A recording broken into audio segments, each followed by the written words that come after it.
Ya, halo Mas Rahmat. Oke, gimana kabarnya Mas Saiful? Alhamdulillah, ya sehat. Oke, sekarang lagi di mana Mas Saiful? Di rumah aja nih di Malang. Oh, di Malang ya.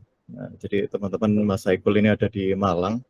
Nah, kalau teman-teman ke Malang, nah mungkin kita bisa ini ya, bisa mungkin diskusi bareng gitu ya. Nah, mungkin karena udah lumayan banyak ya, mungkin kita langsung aja mulai. Oh ya, nanti kalau misalkan teman-teman ada pertanyaan, habis ini aku siapin link Slido-nya. Teman-teman bisa draft ke situ. Atau teman-teman nanti bisa ngobrol langsung atau tanya secara langsung. Malah lebih interaktif di situ biasanya. Nah, jadi seperti itu teman-teman. Oke, langsung aja Mas Saikul, silakan. Oke, bentar.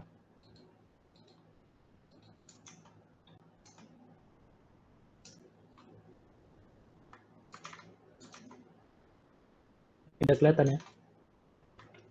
Sudah Mas. Oke, ya terima kasih Mas Rahmat. Selamat sore teman-teman. Ya, kenalin nama aku Saiful. Sekarang kerja sebagai CTO di salah satu perusahaan di Thailand. Saya baru join di komunitas Gatherloop, baru BWA aja. Aslinya pengen ketemu ini di Basecamp, mungkin lain kali ya. Jadi salam kenal sekali lagi. Beberapa minggu yang lalu di grup Mas Ilham bilang kalau lagi cari pemateri, jadi saya coba nawarin diri sekaligus belajar nih, belum pernah jadi materi apa belum pernah presentasi di komunitas, biasanya cuma di kantor aja. Dan kata Mas Ilham, buat eventnya bisa pakai topik apa aja, bisa pakai apa yang sedang dieksplor. Jadi logging dan performance monitoring ini baru start 3 mingguan kita implementasi di production. Sebelumnya pakai tools lain yang berbayar, baru sekarang ini yang benar-benar handle sendiri. Karena cukup mahal logging. Oke, mungkin selanjutnya aku nggak tahu ya background teman-teman apakah sudah beginner atau expert, jadi aku mulai dari yang basic dulu. Mungkin takutnya nggak tahu apa itu log. Jadi kalau logging, kalau di hotel-hotel biasanya kan mungkin buat catat tamu yang datang, namanya, alamatnya, nomor HP, dan kalau di aplikasi backend yang dicatat itu biasanya IP address, parameter yang dikirim apa, dia referrer dari website mana yang datang di situ, endpoint apa yang di request. Atau kalau ada crash, biasanya pasti ada timestampnya kapan crashnya, di halaman apa, bagian mana, log levelnya juga apa, nanti saya akan jelasin lebih jauh. Dan kita sendiri pun di PC kita juga jalan, setiap aplikasi yang kita buka itu jalanin logging. Mungkin yang sering kita alami itu kalau ada Photoshop crash, mungkin memorinya habis ya, atau masalah lain. Jadi mungkin developer Adobe Photoshopnya bingung kalau banyak crash tapi nggak tahu crashnya di sebelah mana. Jadi dia minta usernya buat ngirim error report seperti ini. Pas kita klik tombol send report, mereka akan dapat detail errornya di kode yang mana. Oke, terkait logging, jadi 2 tahun lalu pas saya lagi perjalanan ke Bangkok, itu sekitar jam 4 sore, pas saya masih di pesawat, tiba-tiba aplikasi kantor saya, HungryHub, itu error backend-nya. Errornya bukan error crash, tapi lemot. Baru nyampe Bangkok sekitar jam setengah 7 sore, malam ya. Jam setengah 7 sore, tahu-tahu HP banyak nge-miss call ternyata di history. Itu dari teman-teman yang mau laporan kalau aplikasinya lemot banget. Dan kan karena kita pakai Kubernetes, semua podnya itu running. Ternyata setelah dicek sampai saya jam 10 malam. Jadi tim DevOps-nya sendiri nggak tahu errornya di mana karena kelihatan normal semua. Saya juga cek di sisi aplikasinya nggak ada yang aneh, bisa jalan codingannya. Ternyata ada salah satu dependensi karena pakai open source ya. Jadi dependensinya itu sama maintainernya mungkin ada error, jadi dia rilis versi baru. Nah, versi yang lama dia ambil dari repository. Sedangkan di aplikasiku masih pakai versi yang lama. Jadi pas mau ngepull library-nya itu error. Jadi kan di dalamnya itu ada library yang gagal jalan. Nah, seandainya waktu itu saya udah pakai logging yang seperti ini, harusnya masalahnya bisa diatasi dalam waktu beberapa menit aja. Jadi kalau kita lihat di sini itu di setiap server ada 3 komponen, ada Nginx sebagai proxy, lalu Passenger yaitu web servernya Rails. Saya kebetulan pakai Ruby on Rails, aplikasinya pakai Ruby on Rails. Nah, ya errornya di Passenger-nya. Library Passenger ini yang nggak jalan. Sedangkan saya ngetesnya di sisi Ruby on Rails-nya, normal semua.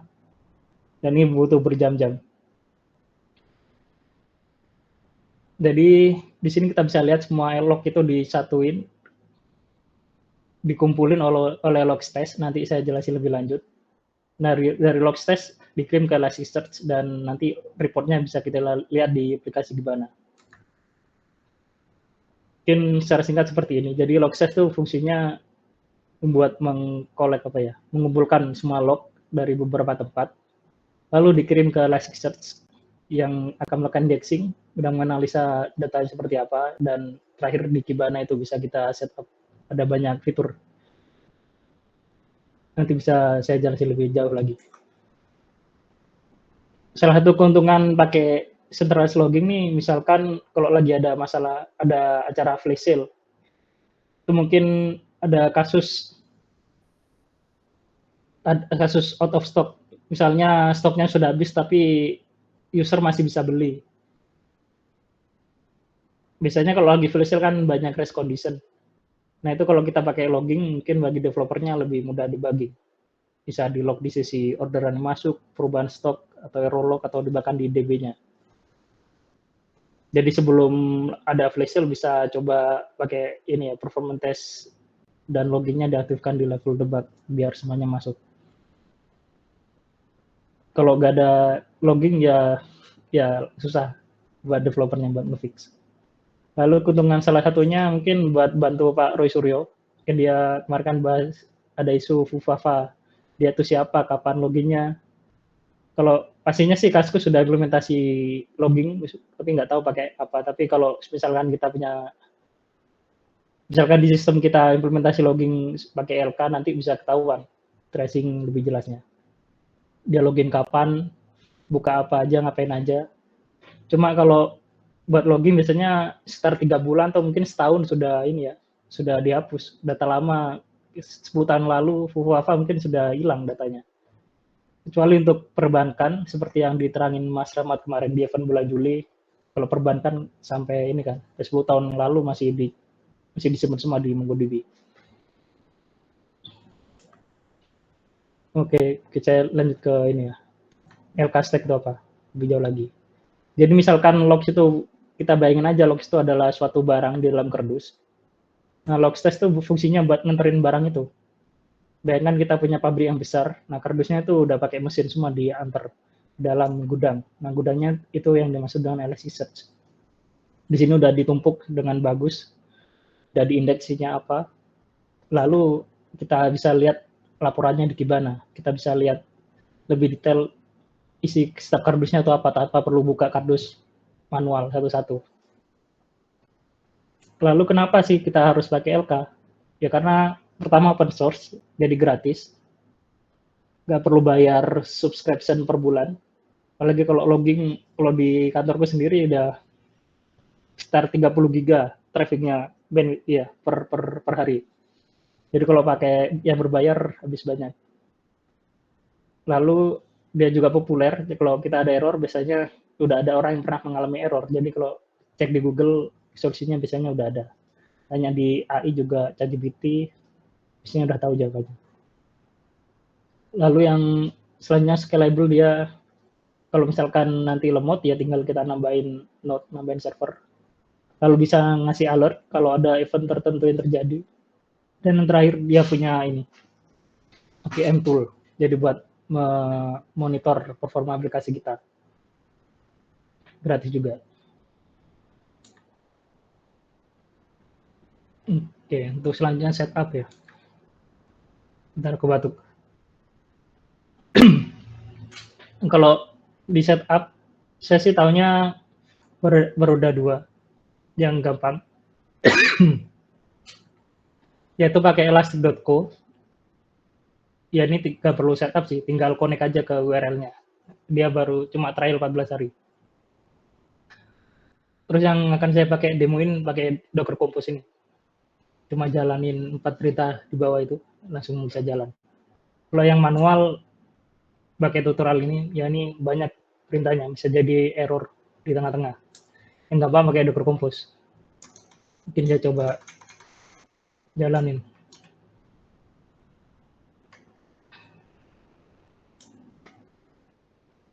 Bentar.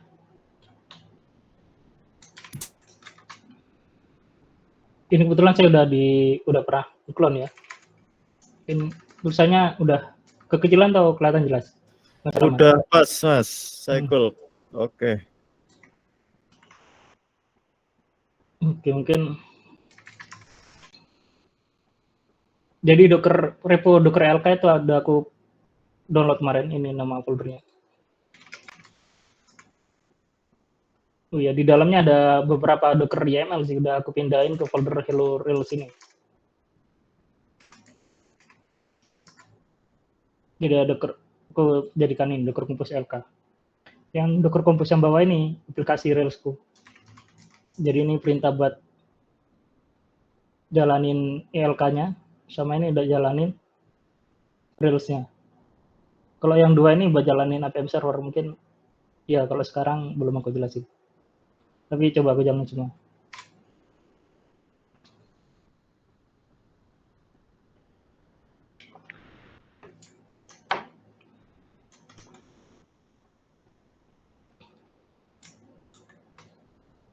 Ini masih belum ready.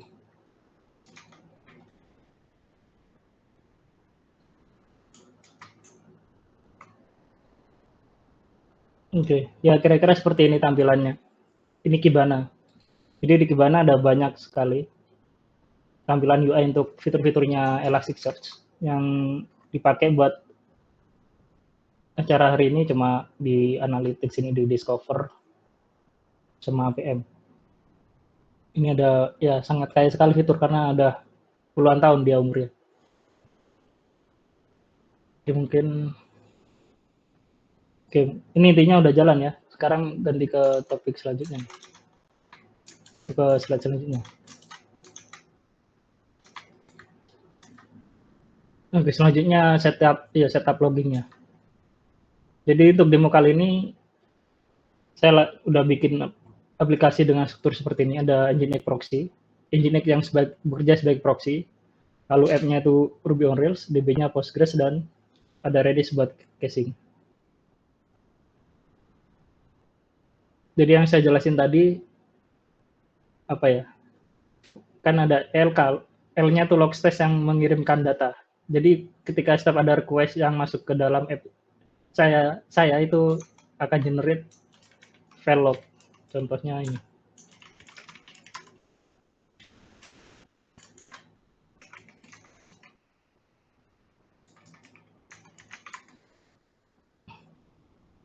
Nah, mungkin ini.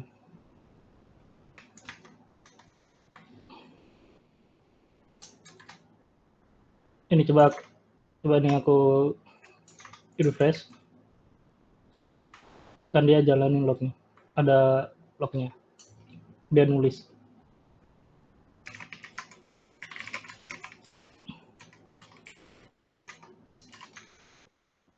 Oh, yang ini.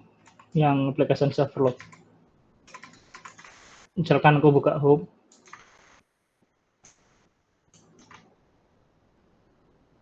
Ini dia buka home, pad-nya home. Ini home, localhost home. Jadi log ini yang akan dikirim ke Elasticsearch. Ini kan JSON. Jadi kalau kita inspect tampilannya, mana deh? Seperti ini kan. Data yang ditulis oleh Rails. Ada metodenya, metode request-nya, endpoint-nya, formatnya. Jadi detail ini yang akan kita kirim.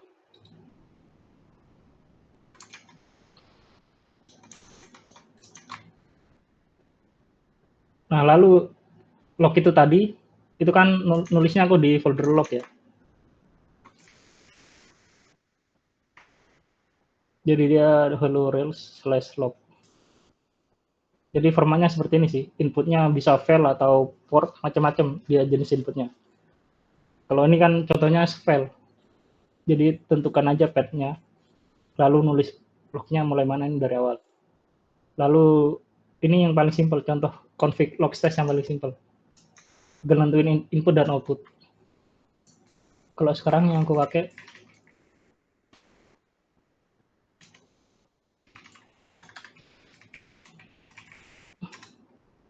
oke.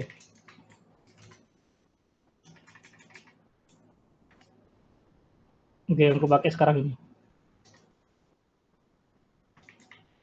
Jadi ini lokasi path di Docker karena pakai Docker Compose. Nah, path-nya seperti ini. Dan ini alamat Elastic-nya di Docker.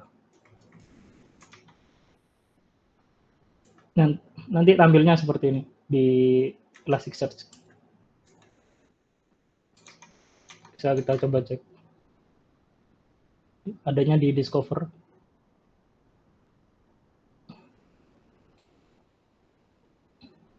Ini namanya Rails log. Mungkin karena inputnya Rails log. Iya nih, nama indeksnya Rails log. Karena ini aku nulisnya bintang.log, jadi semua file log yang di dalam folder log itu kesimpan, kekirim semua. Ini application.log, ini .log, ini isinya macam-macam. Ini lognya ATM. Coba bisa di filter out kayak gini. Ini barusan kita buka kan, ke halaman home. Mana tadi ya? Ini get home ini. Jadi ini udah sukses. Jadi sampai sini udah dikatakan udah berhasil, tinggal lakukan filter. Mungkin contohnya aku jelasin lagi nanti. Oke, kita sebelum jauh ke situ coba cari belajar dulu apa aja jenis log. Jadi ada 5 yang umumnya dikirim ke Elasticsearch. Pertama adalah DB log. Jadi dibanding kita harus login ke servernya database, terus ngecek query log mana yang lemot atau mana yang error, kirim aja semua ke Elasticsearch. Nanti di Elasticsearch tinggal ganti aja ininya, nama indeksnya. Tik semuanya udah ketahuan di sini, nggak perlu login logout ke server atau ke sistem yang lain. Lalu ada application server login yang aku kirim barusan. Yang barusan itu web server ya. Kalau aplikasi server contohnya seperti ini. Yang ini application server log. Jadi aku bikin contoh di sini. Mana ya? Udah aku hapus mungkin.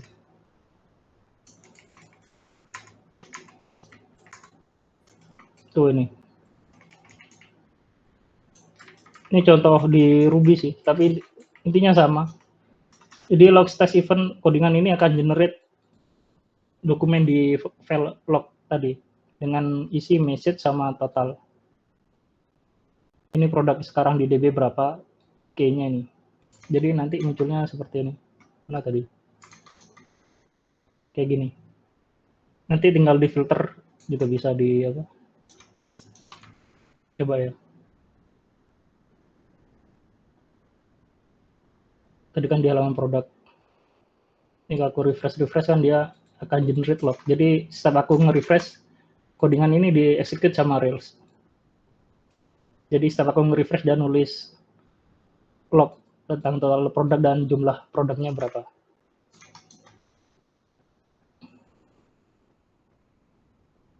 Coba ini refresh.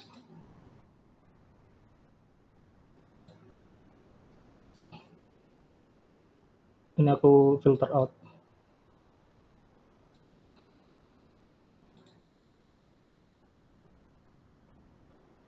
Ini aku debug level yang dikirim. Ini lihat ketemu.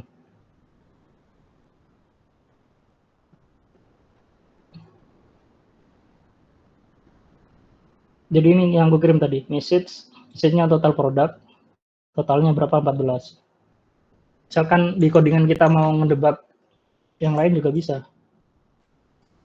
Mungkin contohnya apa ya, mungkin untuk kasus out of stock bisa di track total ini, mungkin produk sebelum dibeli sama setelah dibeli oleh siapa, bisa aja tulis di sini. Cuma kalau masalah produk out of stock biasanya masalah database itu transaction, kayaknya nggak perlu di level aplikasi. Ini nanti terkait ke custom metric, ada di slideku selanjutnya, nanti ada penjelasan lebih jelas. Ini aku lanjut ke slide yang selanjutnya aja ya. Ini ada microservice log. Jadi di microservice log itu lebih ke terkait masalah request ID dari service satu ke service yang lain. Di sini bisa kita lihat ada correlation ID. Jadi nanti bisa kelihatan loncat-loncatnya. Nanti kelihatannya di APM sih. Di APM di sini ada evidences mungkin. Service-nya. Oke, aku jujur aja nggak pakai microservice, jadi aku belum sampai ke sini. Di kantor masih monolit. Tapi aslinya ya kalau mau pakai correlation ID, intinya kan sama aja dengan field di apa? Di discover tadi.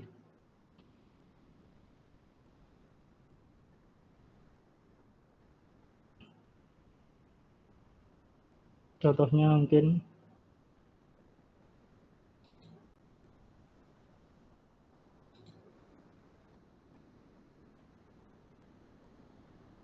nah ini. Bisa aja di request seperti ini. Anggap misalnya ini nama fieldnya correlation ID. Jadi misalkan di filter correlation is sama dengan apa, jadi nanti kelihatan semua request yang terkait dengan correlation ID tersebut. Ini cuma karena monolit ya, mungkin masih belum kebayang seperti apa.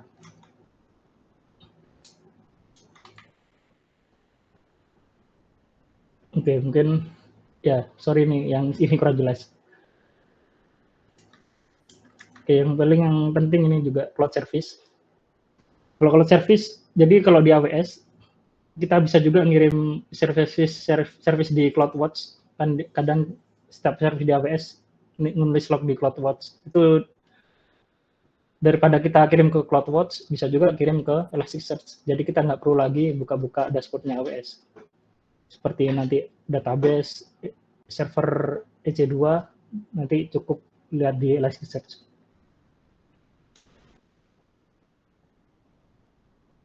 Lalu ini ada lognya Nginx untuk web server log sebagai contoh. Oke, jadi tadi ada 5 jenis log ya. Mungkin ya selanjutnya masalah indexing flow. Tadi yang aku contohin aslinya salah. Jadi dari log yang ada di folder log ini, itu langsung dikirim aja ke dalam Elasticsearch. Padahal seharusnya benar tuh seperti ini. Jadi harusnya bikin index template dulu. Jadi sebelum kirim ini, bikin dulu templatenya di Elastic. Karena kalau tahu-tahu semuanya dikirim, itu bisa jadi kena masalah seperti ini. Indexing ada warning. Ini maksudnya fieldnya nggak bisa di search. Biasanya karena terlalu banyak atau karena belum di mapping di Elasticsearch. Cara harusnya flow-nya itu seperti ini. Jadi kalau masih baru Elasticsearch-nya, itu indeksnya di sini masih kosong kan. Kalau kosongnya masih baru. Jadi awalnya itu kosongan seperti ini dulu. Jadi pertama adalah bikin template-nya dulu di sini.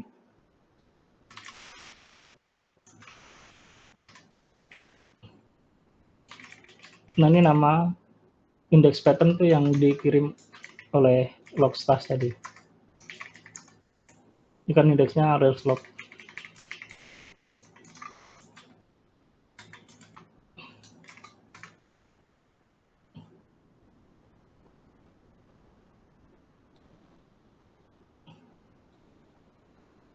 Oke, yang penting mappingnya ini.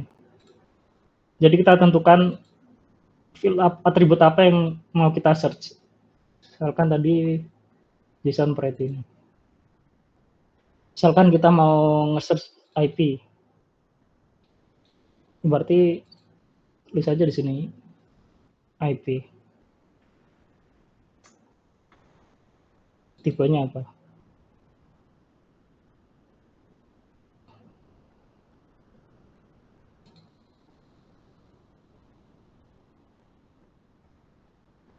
Tapi kalau IP kayaknya error ya nanti.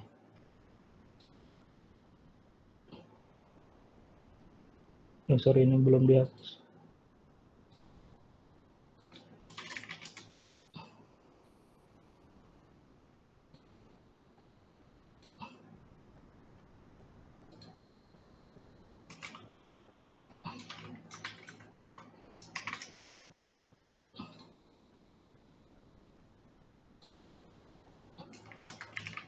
Ini karena aku pakai ini ya, apa? Pakai filter JSON ini, jadi data yang dikirim dari log itu di-rename menjadi parse message ini. Jadi perlu pakai prefix parse message.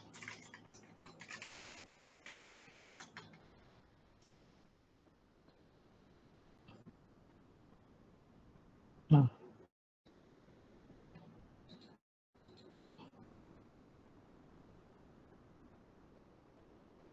setelah bikin ini baru di-upload ini data lognya. Ini aku coba upload dari awal lagi. Extract ini log size-nya.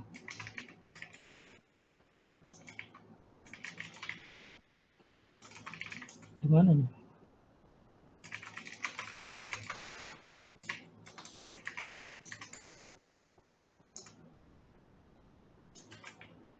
Jadi setelah di restart dia akan upload lagi. Ini masih loading. Jadi yang upload semua.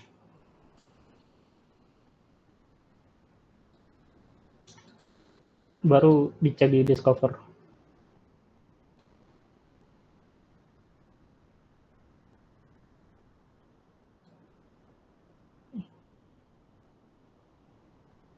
Ini kebetulan datanya simple ya, jadi dia bisa apa? Bisa search semua.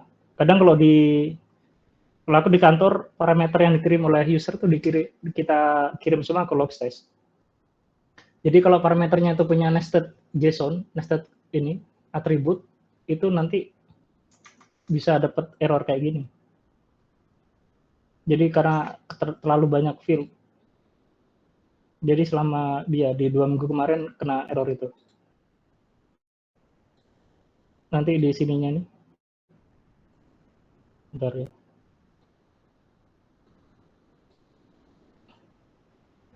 Nah ini baru 7 ya. Oh, bukan itu. Aku lupa ya. Ini soalnya beda versi. Aku di kantor pakai OpenSearch, gak pakai Elastic. Jadi kalau dia terlalu banyak atribut di sini, ini kan tadi cuma mungkin berapa K ini? Ini kan cuma 1, 2, 3, 4, 5.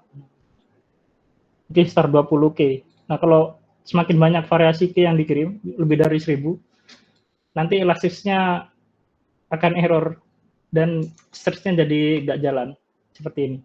Jadi perlu didefinisikan atribut mana aja yang memang penting untuk di search. Nggak semuanya dibuat searchable. Jadi yang tadi aku demoin itu adalah index template. Jadi di template itu akan dipakai oleh indeks-indeks yang masuk. Kayak apa ya? Kayak template buat beberapa indeks, lalu ada mapping yang dipakai buat indeks tertentu. Contohnya mungkin seperti ini. Jadi buat indeks yang namanya products bintang, itu pakai template secara umum. Tapi untuk produk elektronik itu pakai mapping tertentu. Misalkan mungkin kalau elektronik yang berbeda itu ada atribut voltasenya ya, berapa watt atau berapa volt. Itu kan nggak ada di produk clothing. Itu didefinisikan sendiri di produk elektronik. Dia Ini nama istilahnya aja yang agak bingung mungkin di Elastic. Jadi index template itu adalah mapping buat semua indeks. Tapi kalau mapping itu mapping buat spesifik indeks, kira-kira seperti itu.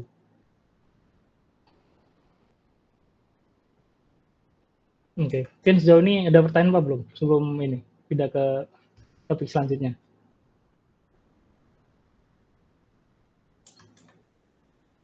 Oke, nggak ada ya. Kalau nggak ada, lanjut ke Ada Mas, ada. ada. Saya nulis di itu sih. Oke, Sebentar. oke, aku bacain ya Mas Eko. Thank you Mas Oke. Eko. Ya ini jadi Mas Eko Teguh Wicaksono. Habis ini kalau misalkan kurang menjawab bisa follow up ya Mas Eko ya. Nah ini ada satu pertanyaan yaitu untuk penulisan log file itu lebih baik dibagi per ukuran file, misal per 100 MB atau per batas waktu Mas Eko. Kalau itu biasanya per hari kalau di kantorku. Kalau ukuran besarnya aku kurang ini, belum pelajari. Sejauh ini pakai per hari 30 giga nggak ada masalah. Pakai harian. Jadi kalau di ini ya, di log size-nya tuh bisa otomatis rename. Nanti coba ya.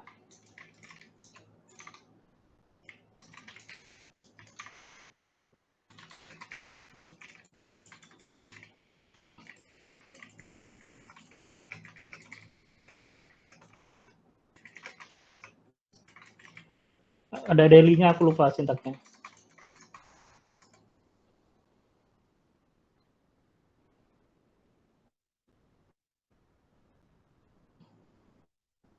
Bukan ini sih. Ya bentar, aku lihat.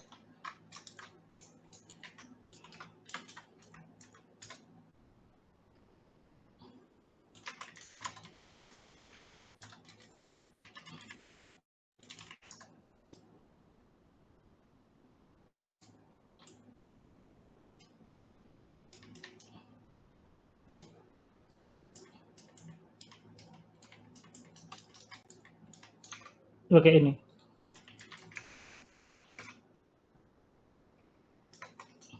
Mana ya?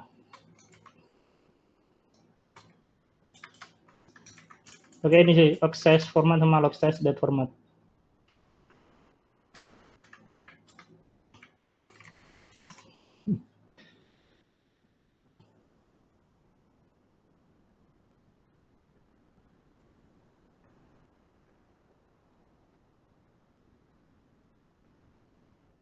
Jadi misalkan tadi punyaku kan ini doang tadi.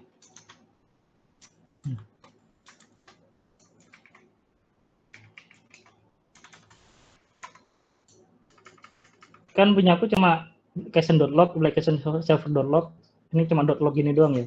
Cuma pas nanti di ini, di indeks manajemennya di sini bisa seperti ini. Ini udah seperti ini. Padahal nggak aku apa-apain ya. Padahal sintaknya juga kayak gini doang nih. Jadi berarti bukan karena, oh ya ini udah kayak gini.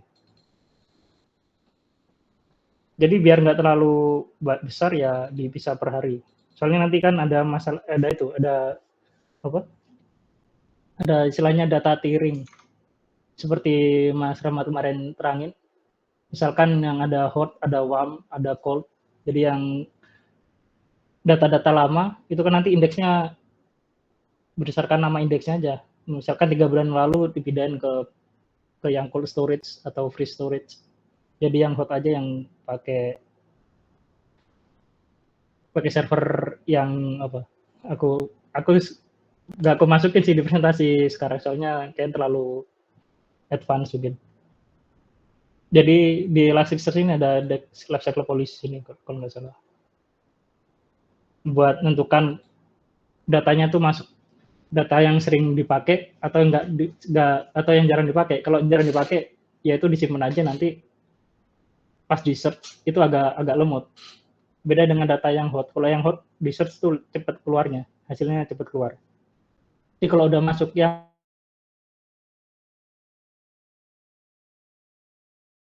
udah lama banget.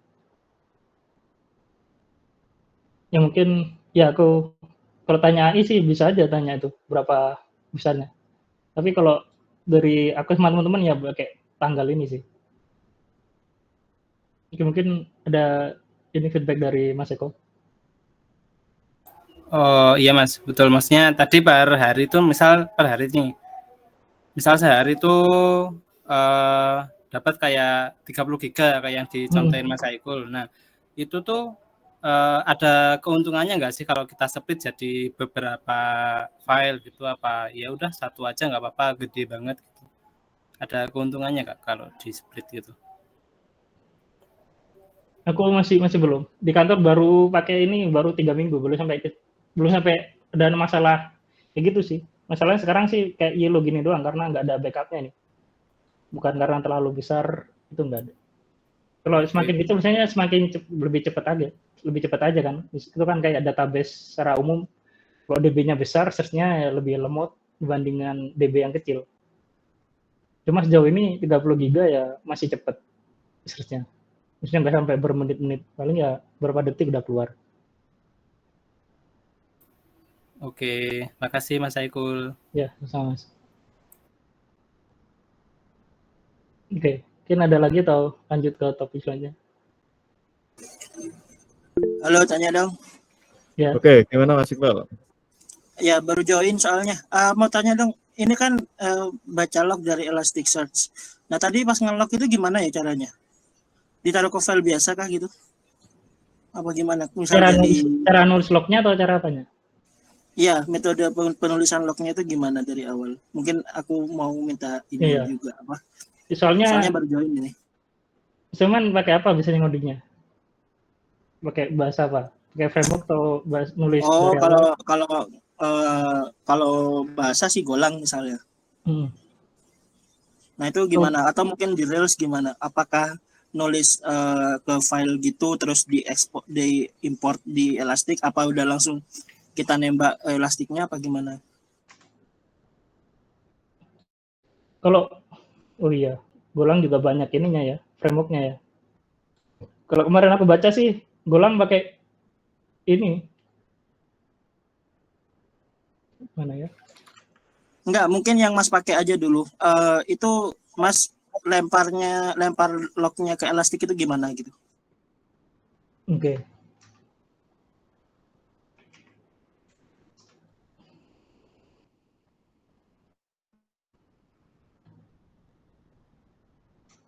Kok gelap nih?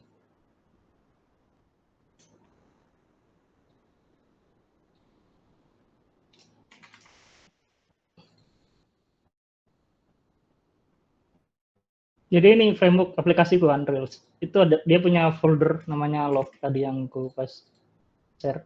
Ya intinya kan ada banyak folder, ada strukturnya banyak nih. Ada app, ada bin, kabel. Nah dia nulisnya di log. Nah di log ini ada 4 file. Nah anggap aja folder log ini. Kalau ini kan aku pakai Docker Compose ya. Docker ya intinya apa mungkin PC server kayak gini mungkin. Ya, kayak gini mungkin.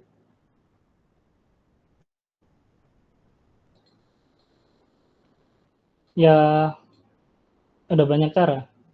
Kalau yang simpelnya, install Logstash-nya di dalam mesin yang sama. Jadi, aslinya seperti ini.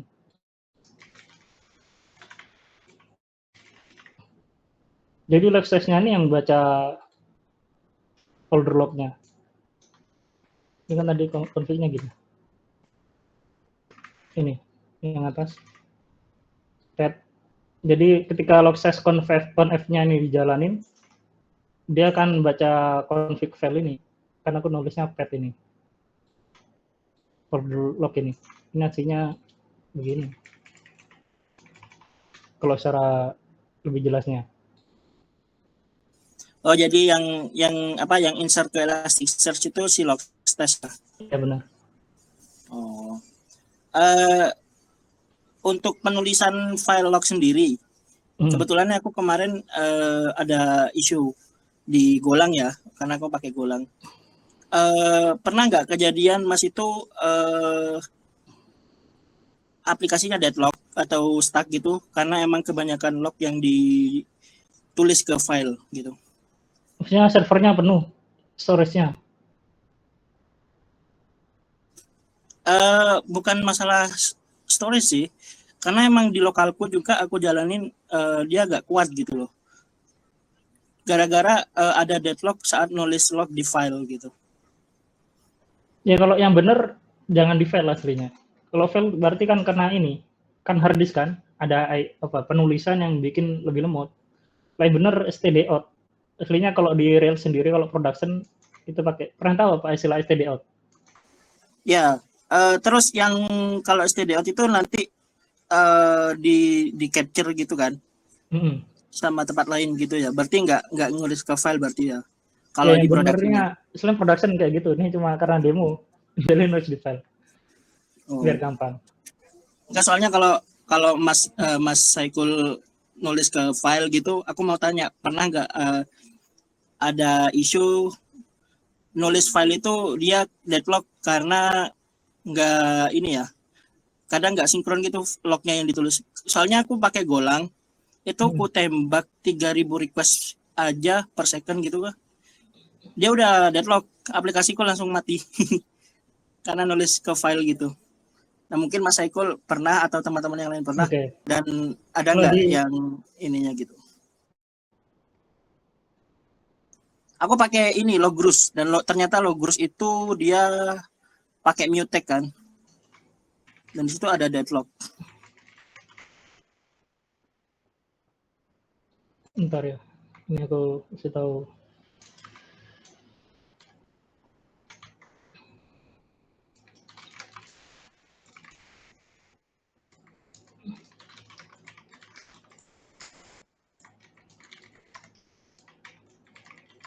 Jadi ada istilahnya, aku lupa ininya, log rate mungkin.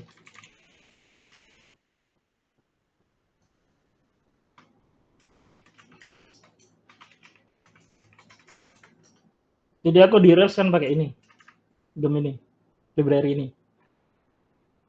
Dia tuh ada ininya, ada settingan sinkron atau asinkron. Nah kalau yang sinkron itu yang bisa bikin memperlambat request di usernya sih, performa API-nya di lemot.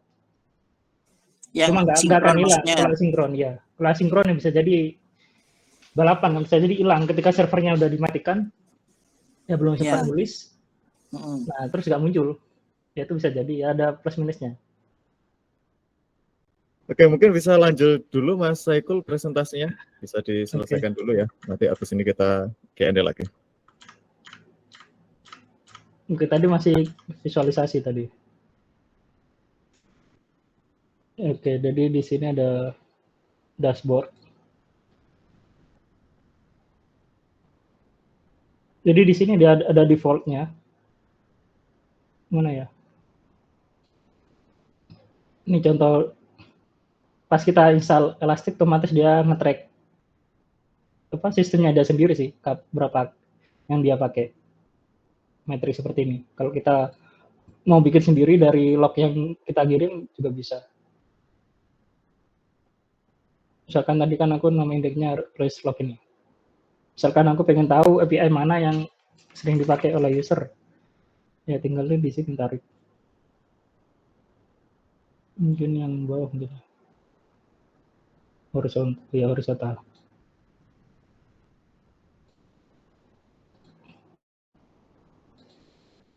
Ini karena tadi aku sering refresh halaman admin, ya admin di sini sering muncul. Mau lebih detail lagi juga bisa. Misalkan action. Ini controller action, ini istilah di Ruby. Dan kelihatan. Tadi aku nge-refresh halaman indeks sering, jadinya indeks lebih tinggi. Ini bisa disimpan terus tampil di halaman dashboard.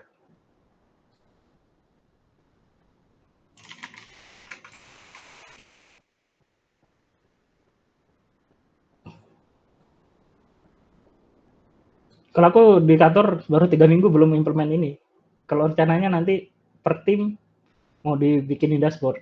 Jadi mereka biar tanggung jawab ke bagiannya masing-masing. Kayak gitu kalau masalah apa? Visualisasi. Kalau di secara dokumentasinya sih dia sampai secanggih ini. Untuk total visitor nih Apache, contoh dashboardnya Apache. Ini AWS.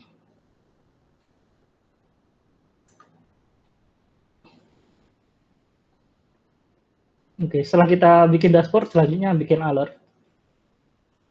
Jadi nanti bisa apa ya? Bisa ngecek. Misalkan ketika CPU penggunaan CPU lebih dari 30% atau ketika API tertentu punya request yang banyak, itu bisa nanti kita kirim alert ke Slack, ke email, atau ke Jira. Webhook itu juga ada. Ini contohnya mungkin di sini. Jadi di halaman observability. Ada.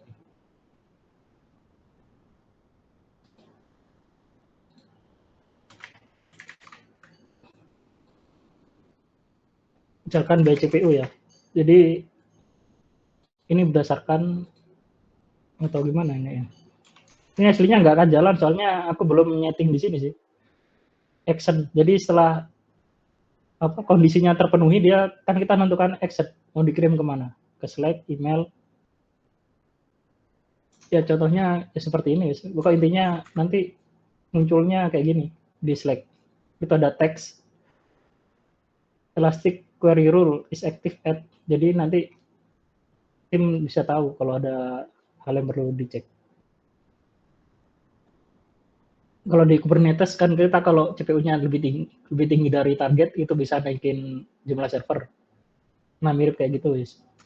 Kalau ini cuma action-nya ngirim alert, bukan melakukan sesuatu di sisi infranya. Oke. Selanjutnya bahasa apa aja yang support.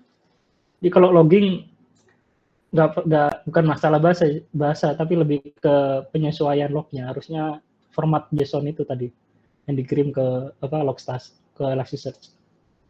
Kalau kemarin aku cek bahasa gue itu ada Logstash, Node.js ada Winston, PHP ada Monologer.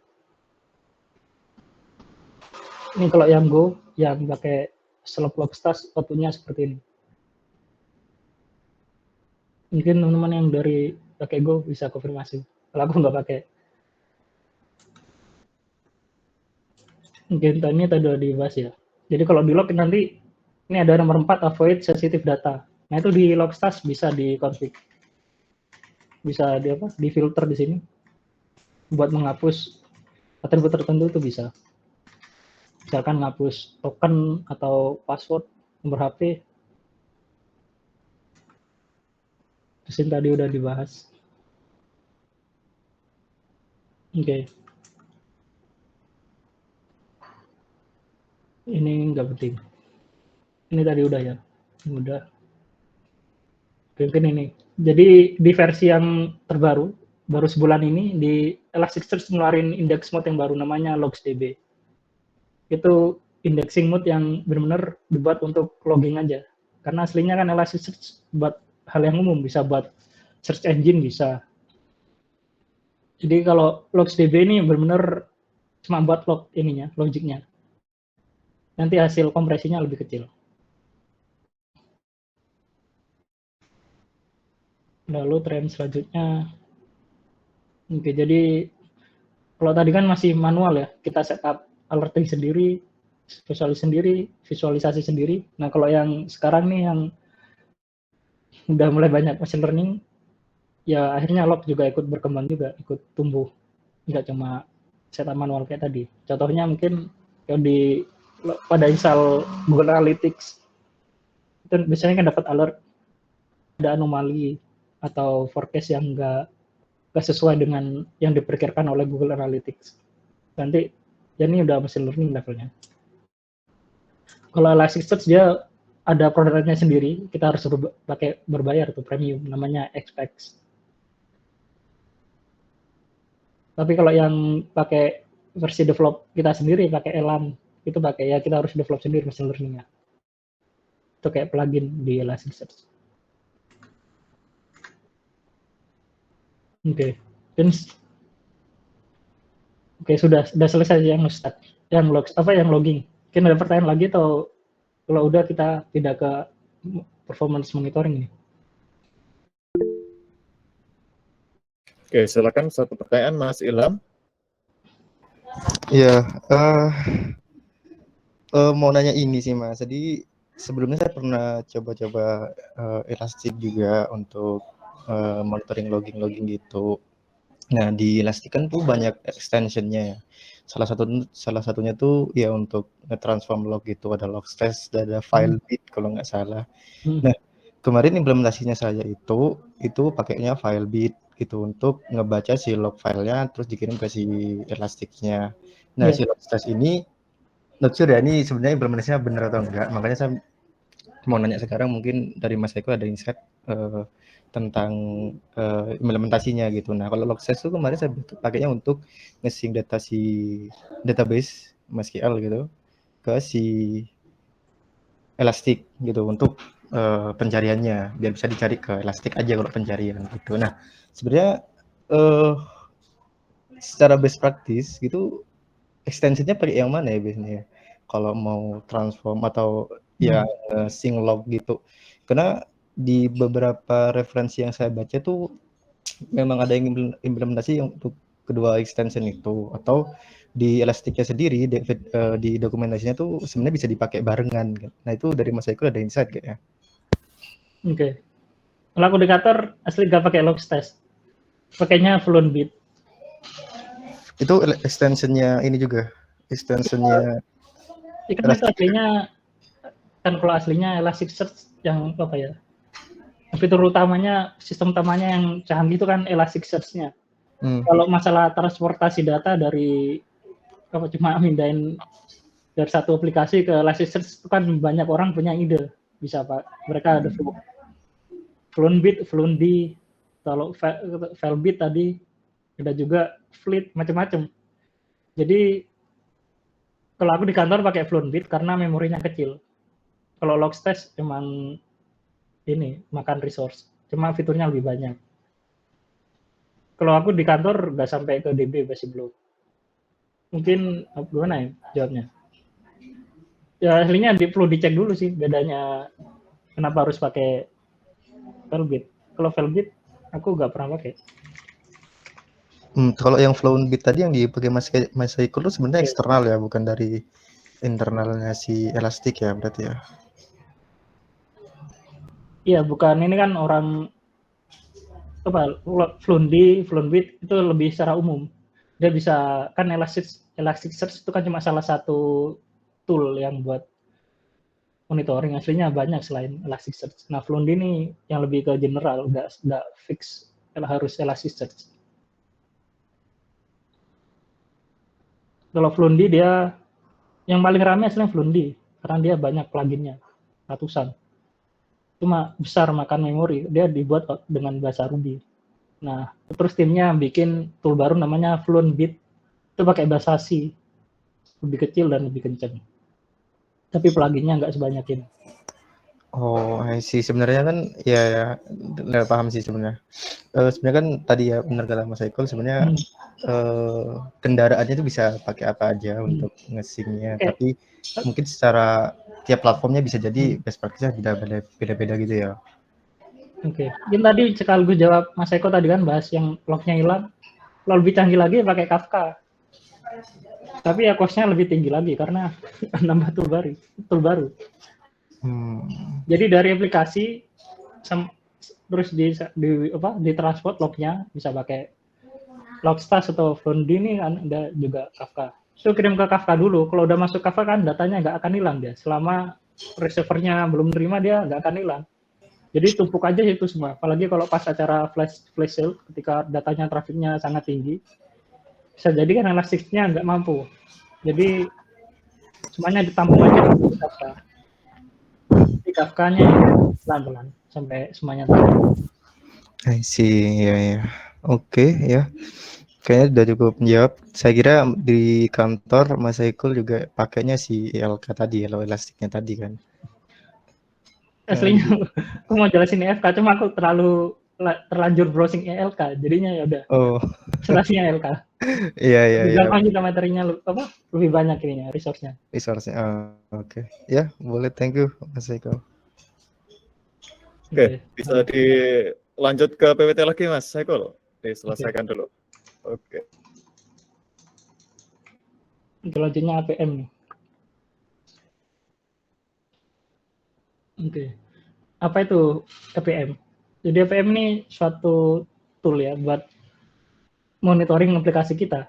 Jadi cara kerjanya dia ada agen yang kita pasang di sisi aplikasi, lalu dikirim ke servernya APM sendiri.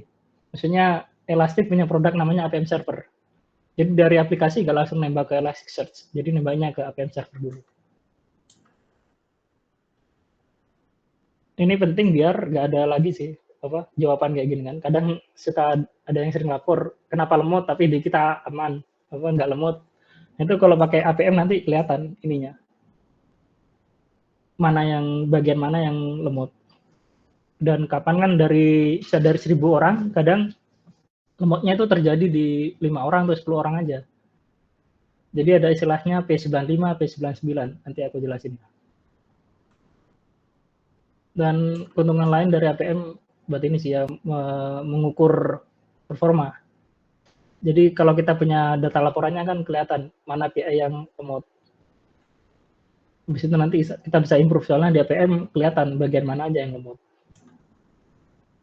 Ini contoh laporan APM. Jadi di sini yang name itu adalah, ini contohnya Ruby sih.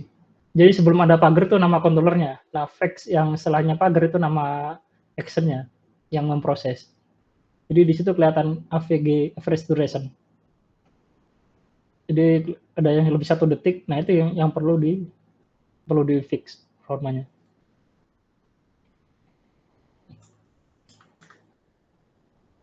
Oke, selanjutnya setting ya, setup APM. Tadi aku jelasin perlu 2 sisi ya. Jadi APM server kalau di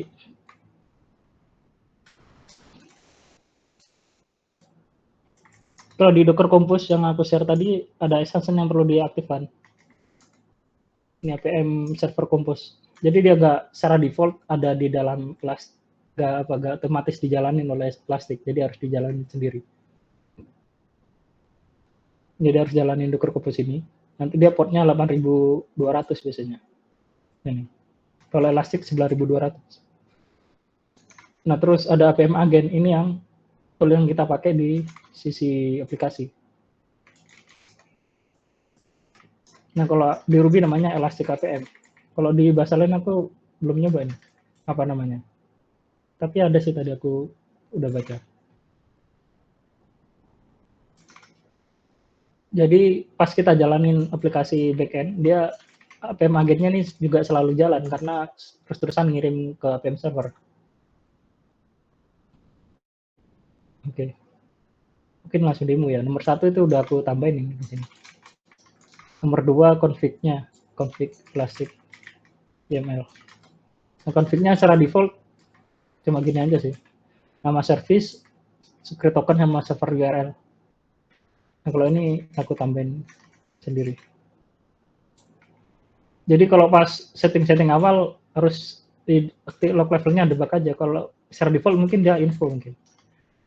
Jadi kita nggak tahu kalau ada error yang perlu di fix. Jadi debug aja dulu sampai semua warningnya kelihatan. Kalau udah dibenerin semua baru nih diganti di info. Terus ini ada pet lognya.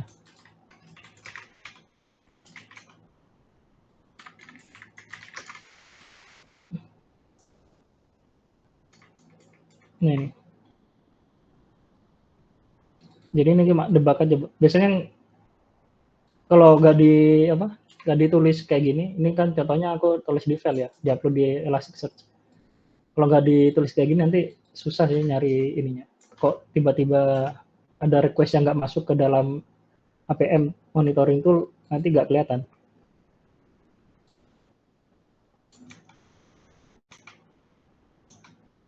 Oke, mungkin apa saja. Ini contoh report yang setelah aku install tadi. Kan tadi halaman admin produk. Ini performanya cuma 26 milisecond. Karena ya emang cuma render doang kenceng. Itu dapatnya di halaman APM. Ini kan my service name ini yang aku tulis di sini kan.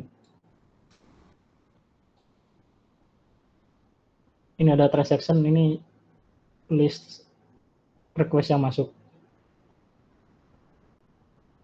Ini kan lemot, ini sengaja aku lemotin biar buat demo nanti. Buat ngejelasin. Kalau aslinya speednya kenceng semua, soalnya aplikasi dummy doang nih. Cuma CRUD doang.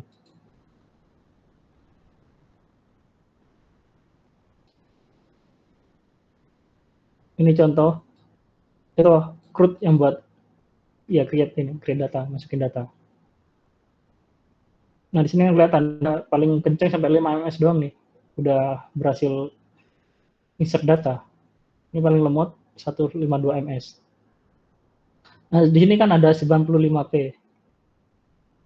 Berarti ini artinya ada 5% user yang speednya itu 152 ms. Soalnya kalau secara average di sini kan enggak kelihatan ya. Ini 15%.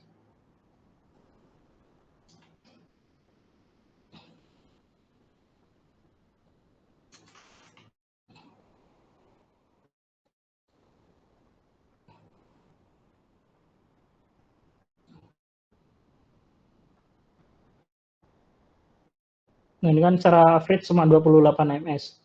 Ini kelihatan sangat kenceng, soalnya dia cuma rata-rata, tapi kalau secara 95 ini, jadi ada 5% user yang lebih dari 150 ms. Kalau ini 99%, belum nanti artinya dibaca kebalikannya, berarti ada 1% yang mengalami satu, ini contohnya kurang tepat sih. Ini contohnya yang ini.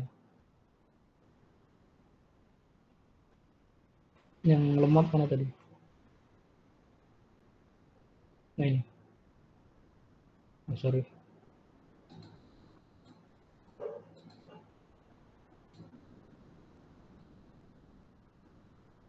Ini contohnya nih, yang 4 detik.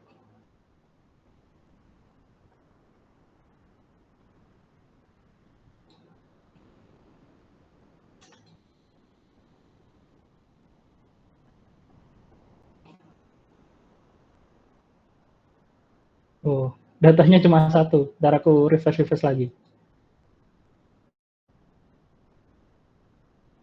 Jadi aku di codingan dibikin ini tadi. Pas nge-sleep.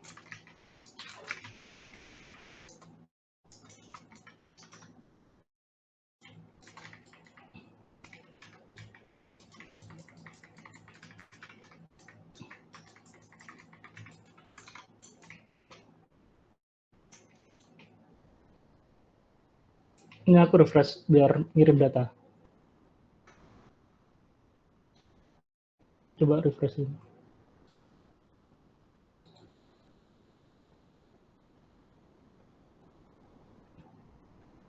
Karena aku barusan kayaknya nge-refresh lebih dari 3 kali ya. Tapi di sini cuma 3 kali. Ini kayak gini wajar, soalnya di Elastic memang bukan real time ya, tapi near real time. Nggak benar-benar real time banget. Karena dia butuh proses buat menganalisa datanya. Nah, ini di akhirnya 5 nih, aku refresh bersama.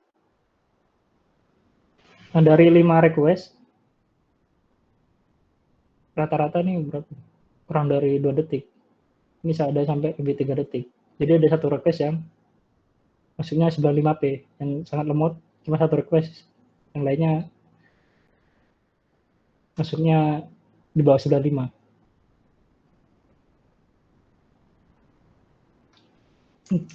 Oke, sebentar, balik ke slide dulu. Ini contohnya Java ini. Ini Ruby.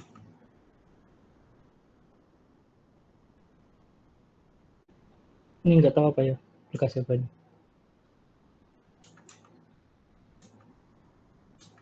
Oke, jadi intinya dia otomatis masuk ke dalam APM. Karena pas APM agen itu pakai OpenTelemetry.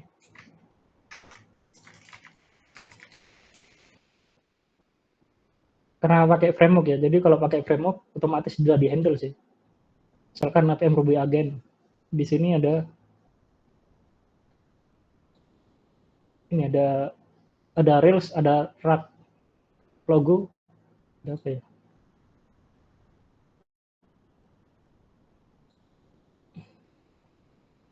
Itu juga sama, ada fast HTTP, router, echo. Ya banyak sih yang dia support. Jadi kita nggak perlu setup manual. Tapi kadang-kala ada codingan kita sendiri yang misalkan bikin kelas baru, itu nggak masuk otomatis ke APM ini. Nah itu butuh namanya custom metric. Nah ini. Kalau di Ruby seperti ini. Contohnya tadi mana? Nah, ini. Jadi misalkan ini ada kelas kita ya.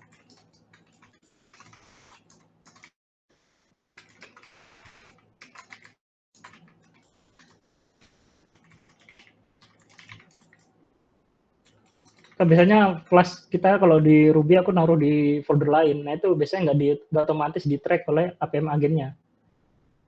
Karena ini di luar framework Rails, kadang nggak muncul di ini. Apa nggak bisa detail banget. Kalau ini tadi kan detail banget nih. Ada kelihatan berapa lama di database. Mana tadi?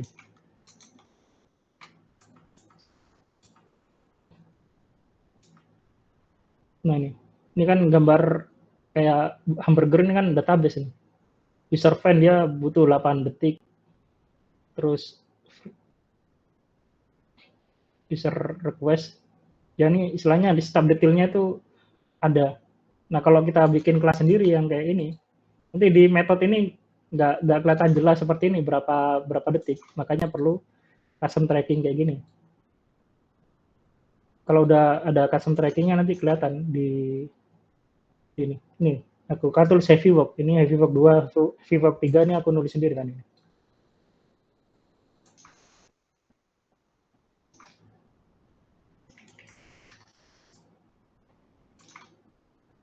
Oke, ya itu sih yang buat custom tracking, custom metric. Ada beberapa cara bikin custom metric.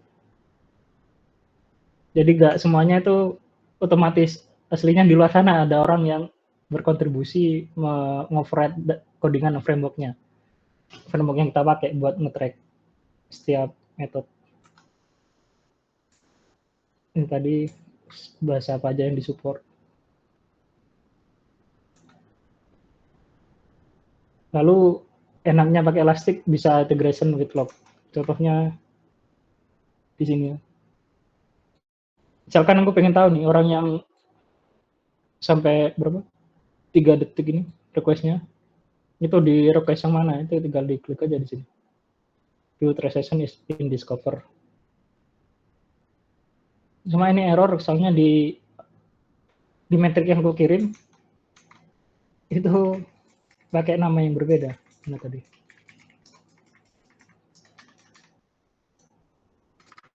Karena aku nulisnya transaction underscore ID, ini span underscore ID.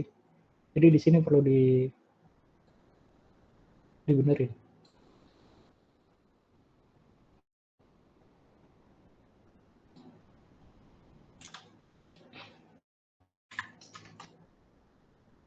Terus ID ada nggak? Kode ini.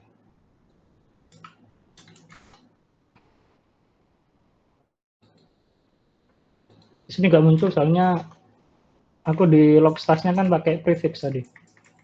Pakai prefix ini, parse message. Jadi ini karena demo doang aku ya belum dibenerin banget, penting jalan. Ini salah. Ini kelihatan. Jadi tadi yang dari APM pas view in discover langsung kelihatan. Udah connect-nya ke request yang mana. Di sini bisa kelihatan lebih jelas payload yang dikirim.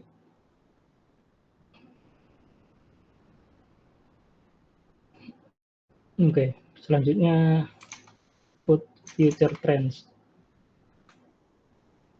Ini tadi aku jelasin kan. Jadi nggak cuma apa sisi backend aja yang di track, nggak cuma ya server tapi klien juga di track. Lalu best practice-nya tadi udah aku jelasin yang masalah debug. Jadi enable debug mode kalau selama masih ini development. Tapi kalau ada production ya ini makan apa? Makan storage. Mungkin cuma buat testing sejam, 2 jam nggak apa-apa. Sejauh ini aku APM masih baru stabil, belum sampai lebih jauh. Jadi belum bisa ngasih best practice. Mungkin bisa dibaca nih kalau di AWS ada banyak apa informasi. Ini kalau iVent, dia aku di kantor pakainya iVent. iVent ini kayak apa ya, semacam cloud yang dia jalanin aplikasi open source. Jadi kita nggak perlu setup sendiri, nggak perlu jalan sendiri, kita tinggal pakai aja. Jadi lebih murah. Maksudnya dibanding AWS karena ini bukan AWS.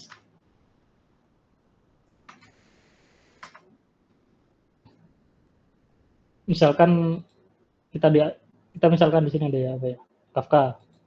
Dibanding jalanin Kafka sendiri kan root, ya udah tinggal pakai jasanya orang ini. Ya nggak mahal. Kita bisa milih mau deploy kemana. AWS, DigitalOcean, kalau mau murah ya DigitalOcean, itu beda kan harganya. Region, masing-masing region bisa beda.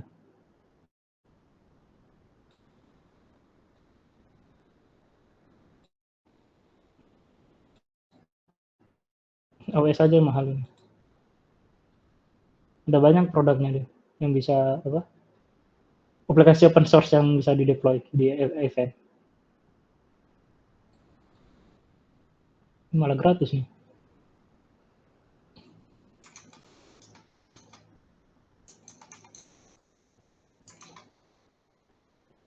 Presentasiku kok hilang ya?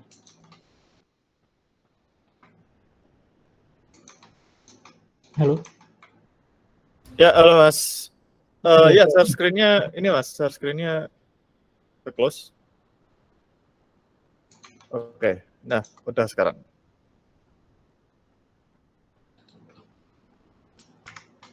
Udah. Oke, udah sih. Akhir konklusi. Oke. Ya. Ya, kalau dari aku konklusinya ya lognya tadi kan udah terpusat, udah perlu buka-buka tempat lain. Terus ada alert biar bisa apa? Proaktif kalau ada error.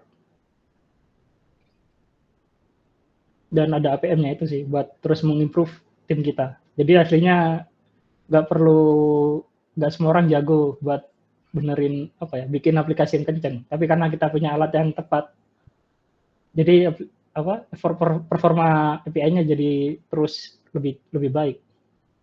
Dan ketika ada orang baru join, pasti pada kaget, oh, kenapa bisa kenceng banget, padahal aslinya dulunya juga lemot. Tapi karena ada APM jadi terus lebih baik. Oke, mungkin itu aja sih. Q&A lagi silakan. Kalau ada yang mau nanya. Oke, thank you. Mungkin oke, udah ada beberapa yang raise hand ya. Oke, silakan Mas Ilham. Saya tadi udah, Mas. Oh, udah ya? Oke. Sorry. Kelihatan raise hand. Oke, mungkin aku coba jawabin yang di slide ya, sambil teman-teman kalau mau ada yang tanya langsung silakan. Oke, di slide mungkin ini deh pertanyaan yang general ya, Mas Saikul. Bagaimana cara menjadi programmer yang hebat dan akhirnya bisa mencapai posisi CTO? Nah, seperti Mas Saikul. Sangat berbeda. Roadmap-nya kayak gimana? Mungkin berdasarkan pengalamannya Mas Saikul tuh gimana? Oke. Di luar topik nih. Di luar topik. Kalau jadi CTO, ya kalau aku sih, ini pengalaman pribadi ya, aku punya teman CTO, nggak ada, banyak kan ya teman online aja, nggak sampai nanya gimana mereka ceritanya gimana. Kalau aku pribadi, karena dulu perusahaannya masih awal, masih merintis kayak dari kecil lah, timnya masih kecil, dan kita menunjukkan rasa ownership. Jadi kan ada, kalau aku ya sering lihat sih, misalnya ada error, udah tahu nih ada error, tapi merasa oh ini bukan bagianku, jadinya ya udah dibiarin. Tapi kalau sering memiliki ownership-nya tinggi, mungkin repot kalau perusahaan besar. Kalau sangat besar, mungkin kalau masih di bawah 10 orang bisa bisa praktekkan itu. Ini nanti kan kelihatan oleh atasannya. Oleh apalagi kalau langsung sama CEO kan, kalau laporannya sama CEO langsung, nanti CEO-nya melihat orang ini punya rasa kepemilikan yang tinggi, rasa peduli yang tinggi, dan kelihatan terus mau belajar, ya akhirnya bisa jadi terus diangkat naik level sampai jadi CEO. Ya itu sih programmer hebat, yang penting belajar aja, baca buku. Oke, mantap, thank you Mas Saiko. Terus oke, kita balik lagi ke topik utama kita ya. Nah, di Elastic itu ada fitur yang dapat melakukan optimasi seperti Airflow nggak Mas Saiko? Nah, misalnya kayak menghapus data transaksi yang udah lebih dari 6 bulan gitu misalkan. Kayaknya nggak perlu ke sana ya, soalnya malah bayar lagi kita setup Airflow. Oke. Soalnya kalau aku mungkin share ini ya, yang event. Bentar.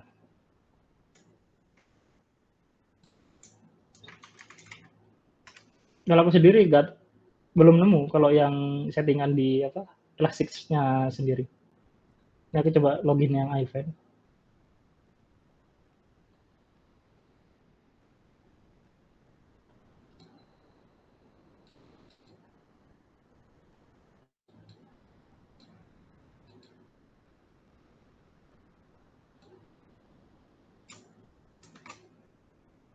Nah ini kalau di event ada namanya OpenSearch ini ya, Elasticsearch, cuma beda versi. Ini dibikin oleh timnya AWS. Isinya sama. Nah di sini ada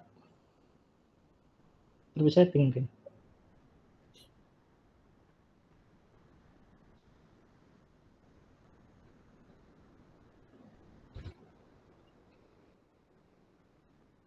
Mana ya?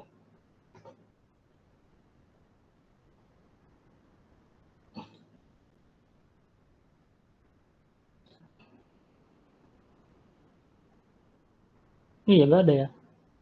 Setahu aku ada deh.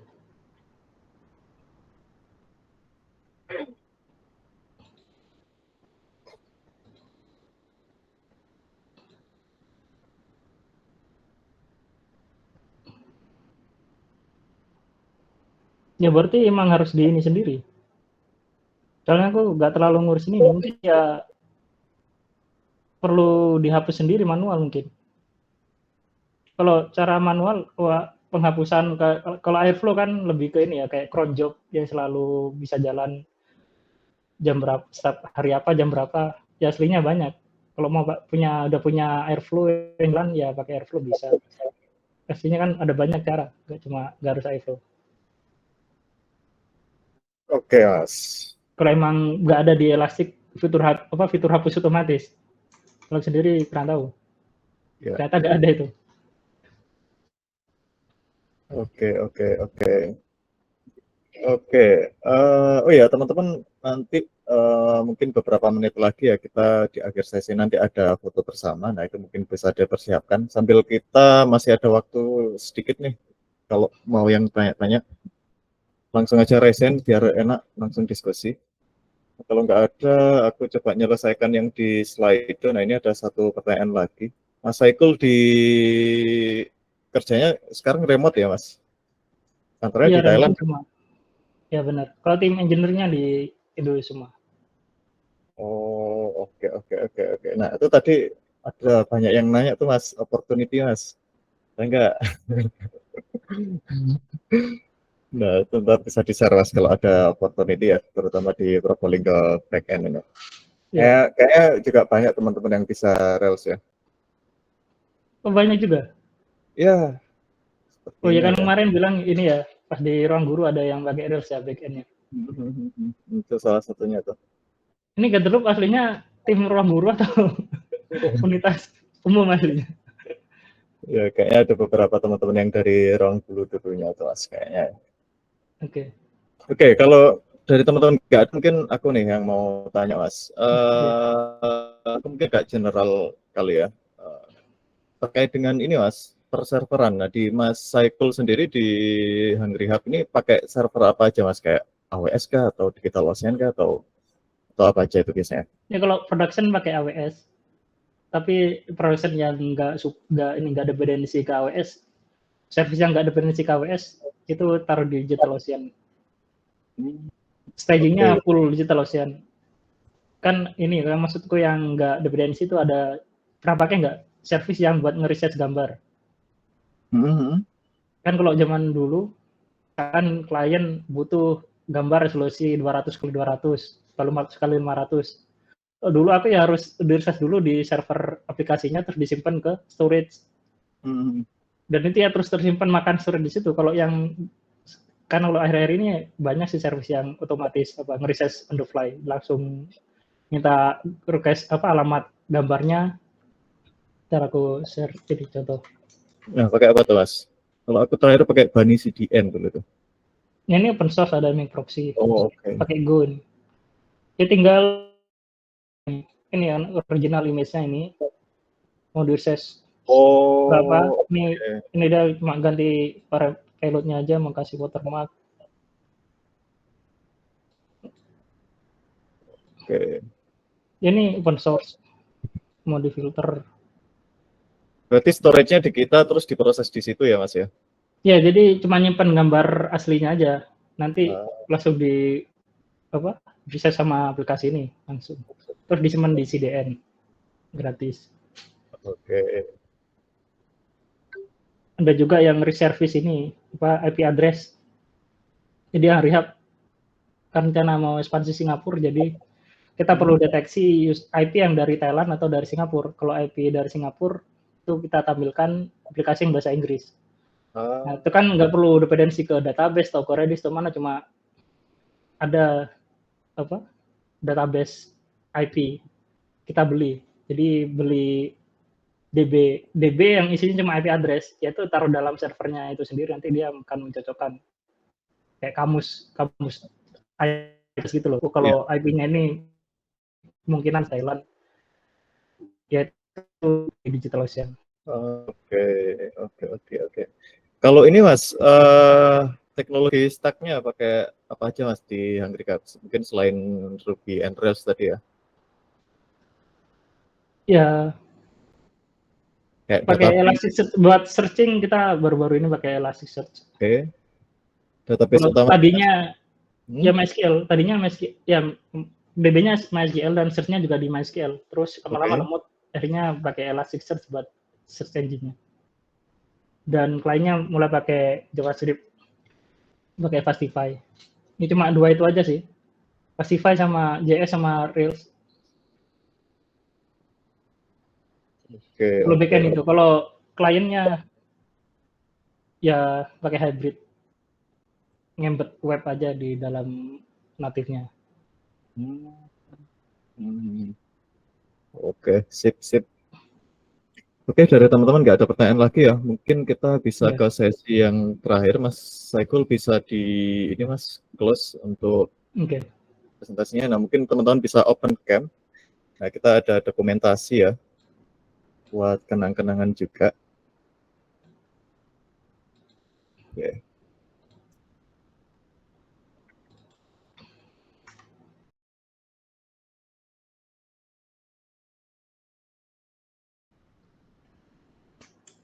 Oke, silakan aku tunggu beberapa menit, 2 menit kali ya.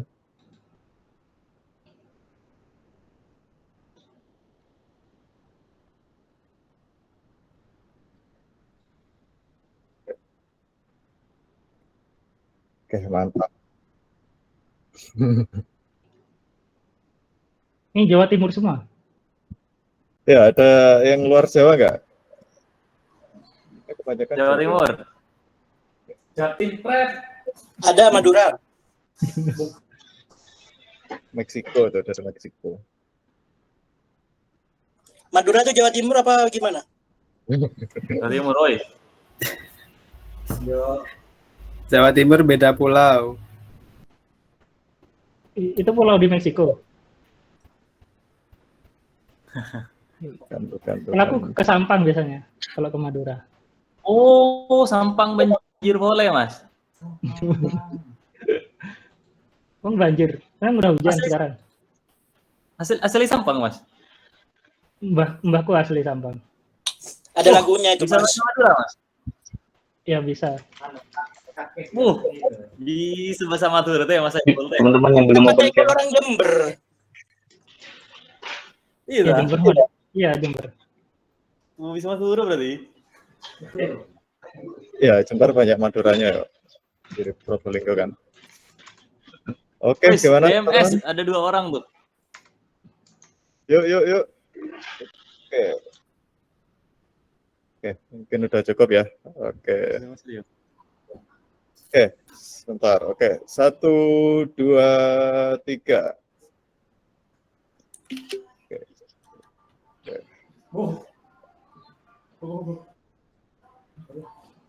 Oke, satu lagi ya. Terus langsung DMS bertiga. 1, 2. Sebentar. Mas apa ya? Oke, udah. Oke, 1, 2, 3. Oke, sip. Oke. Sip. Thank you. Makasih semua ya atas perhatiannya. Ya, oke, kalau gitu Terima kasih banyak, Mas kita akhiri ya. Saiful. Ya, Sesi sama-sama. ya. Thank you Mas Ikul.